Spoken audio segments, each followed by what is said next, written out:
How to add Robux to your Roblox account on computer.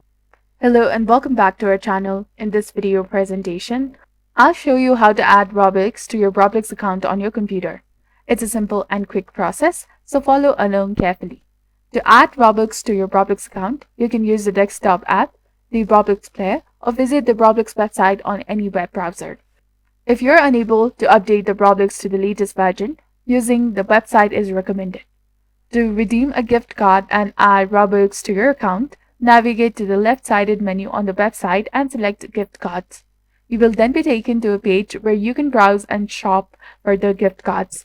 If you already have a gift card to redeem, click on the Redeem Card button at the top of the page. This will redirect you to www.roblox.com/redeem, where you can enter your code and claim your Robux. Another method is to click on the Robux icon at the top right corner of the screen and purchase Robux. If you don't have a gift card, you can also buy Robux through the desktop app. I hope this video has been helpful in guiding you on how to add Robux to your Roblox account on your computer. If you found this video useful, please consider liking and subscribing for more helpful tips and tutorials. And don't forget to hit that bell icon to stay updated with our latest content. Thank you for your viewership and support. See you in the next one.